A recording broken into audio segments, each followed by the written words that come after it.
Abril, que é simbolizado por um laço na cor marrom, escolhido para conscientizar a população sobre a importância da prevenção e combate à cegueira. Segundo a Organização Mundial da Saúde, 80% dos casos de deficiência visual podem ser prevenidos e tratados. A gente conversa agora com a doutora Marina Rosenblatt, que é oftalmologista especialista em retina e pós-doutora pela Universidade Johns Hopkins, nos Estados Unidos. Doutora Marina, bom dia, bem-vinda aqui à CNN Rádio. Antes de mais nada, como é que a senhora vê essa campanha, né, do Abril Marrom para chamar a atenção para casos de cegueira? Muito obrigado pela participação. Bom dia, Nonato. É um prazer grande estar aqui com vocês hoje, essa manhã, discutindo esse tema que é tão relevante no nosso meio oftalmológico. Então, como você falou mesmo, a gente tem nesse mês a questão do Abril Marrom, e o tema da campanha então seria o mês de prevenção e combate à cegueira. E eu queria enfatizar esse negócio de prevenção, porque como você falou mesmo, grande parte dos casos de cegueira hoje no mundo, eles são potencialmente preveníveis. E não obrigatoriamente a pessoa tem que chegar num momento em que o quadro já está mais arrastado e que você realmente precisa instituir um tratamento, principalmente se o tratamento é instituído numa fase mais tardia da doença. Então eu vou dar um exemplo. A principal causa de baixa de visão no mundo são o que a gente chama de erros refrativos não corrigíveis. O que quer dizer isso? Quando a pessoa precisa usar óculos e ela não tem acesso a um serviço que prescreva o óculos adequado para ela. Então isso é muito relevante, porque se essa pessoa não está enxergando bem por um problema assim tão relativamente fácil de resolver como o uso de um óculos, isso vai impactar na condição econômica, no trabalho dela, no caso de crianças, no aprendizado. Então, por isso que é tão relevante nesse mês a gente ter essa conscientização da importância da visão e do combate à baixa de visão por consequência. Pois é, doutora, quais são esses fatores, né, que levam então a esses problemas de visão? A senhora mencionou essa questão dos erros não corrigíveis, né, da falta de acesso a alguns fatores que poderiam tratar ou prevenir essas doenças, mas quais são esses principais fatores? É uma boa pergunta. Então, o primeiro ponto é esse, né? Como a gente já falou, o negócio de precisar usar óculos e não usar. E aí, em termos de prevalência, isso no mundo todo. A principal causa de cegueira que a gente chama de reversível é a catarata, que é uma patologia que a gente trata com cirurgia e que se desenvolve mais na terceira idade, em idosos. E aí, então, a gente falou da reversível. Agora, a irreversível, a principal causa de cegueira irreversível no mundo é o glaucoma. E o glaucoma pode ser uma doença traiçoeira, porque ela não dá sintomas no começo. E muitas vezes o diagnóstico precoce é feito pelo médico, pelo oftalmologista, e não pelo paciente em si. Então, por isso que a gente reforça a importância das consultas regulares, a uma consulta oftalmológica completa que inclua a dilatação pupilar, porque o diagnóstico de glaucoma muitas vezes é feito nesse momento. E aí outras causas que também estão no ranking das principais doenças que levam à baixa de visão do mundo é a retinopatia diabética. O que é isso?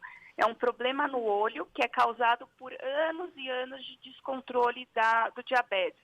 E aqui é importante ressaltar que o olho ele não está desconectado no corpo. Então, se a pessoa tem um diabetes que está descontrolado, a hipertensão não está controlando, dentre todas as implicações para o resto do corpo, a gente também tem um efeito secundário no olho e que pode causar baixa de visão. Então, está tudo conectado de uma certa forma.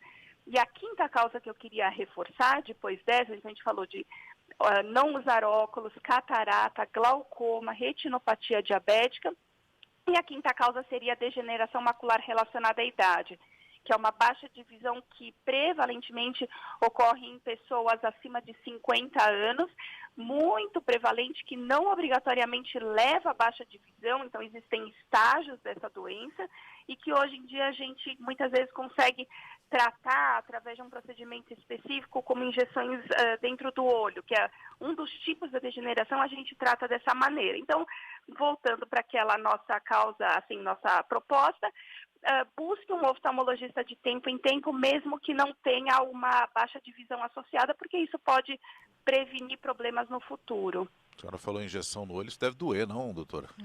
Ah, é pouquinho, é. É uma injeção, é uma agulha bem fininha, mas assim, são casos Sim. específicos, né? Quem, assim, tem que ver, o oftalmologista que vai dizer, mas é um tratamento, assim, que surgiu há uns 50, 60 anos atrás e que revolucionou o tratamento da oftalmologia, porque era uma condição, a degeneração macular, que muitas vezes podia levar à cegueira, e hoje a gente consegue reverter Que isso ótimo. em estágios específicos, Uma, né? aflição só de imaginar, Senti né? aqui. Agora, É, doutora Marina, esse tipo de prevenção, ele tem idade para começar? Porque quando a senhora fala a respeito da catarata, normalmente a gente associa isso a pessoas mais velhas.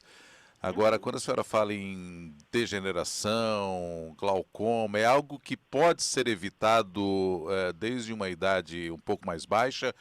Como é que funciona essa questão da faixa etária para esses problemas que a senhora citou? Excelente. Todas essas cinco, na verdade, a maioria dessas doenças que a gente falou são mais prevalentes na terceira idade realmente, tirando a questão dos óculos. Então, a faixa etária é desde o começo da vida.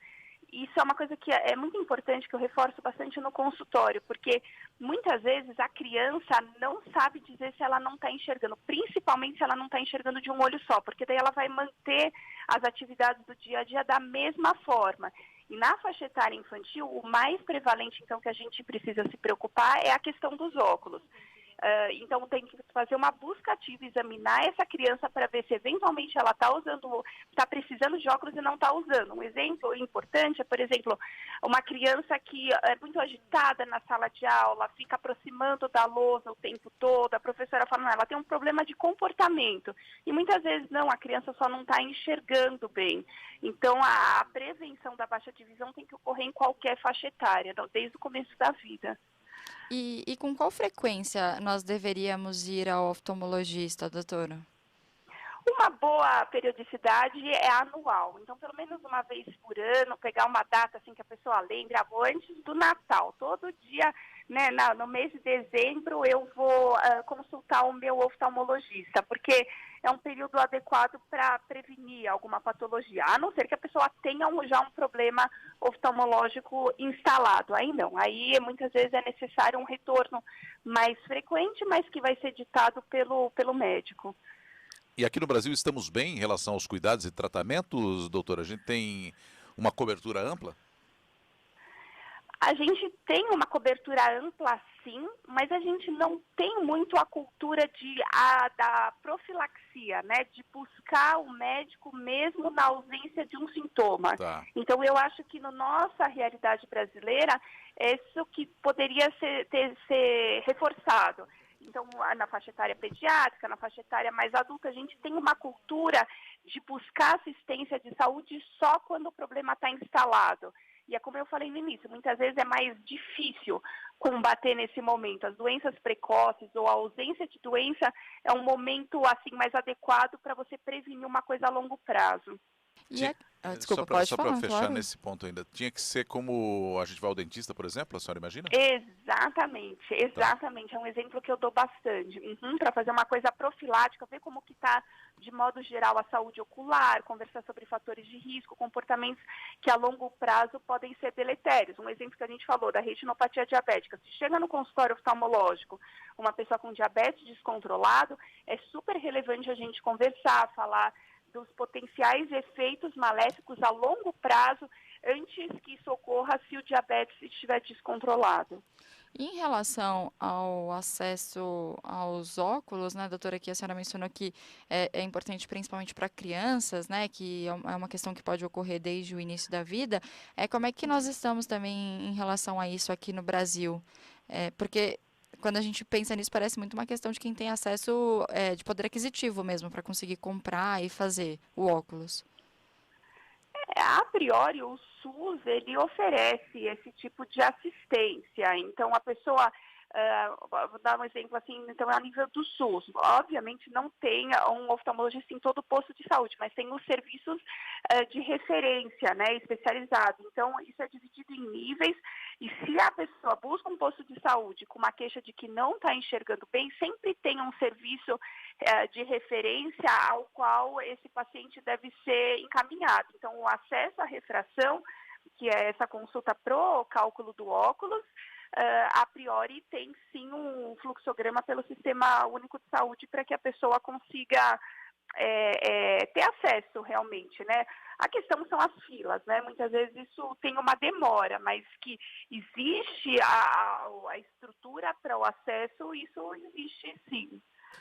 Tá certo. Doutora, obrigado. Só para a gente complementar aqui a nossa conversa, o nosso ouvinte Eduardo Radaelli mandou uma mensagem aqui dizendo: minha mãe toma essas injeções nos olhos. Nossa. Diz que incomoda um pouco, mas ela toma um anestésico, porque fez uma cirurgia de catarata e não deu efeito, então ela precisa tomar essas injeções agora. O nome parece pior do que de fato não é tão mal. Diz que é só um incômodo. Doutora Marina, obrigado, viu, pela gentileza. Um bom dia para a senhora. É um prazer, bom dia a todos, bom dia aos ouvintes. Muito obrigado. Marina Rosenblatt.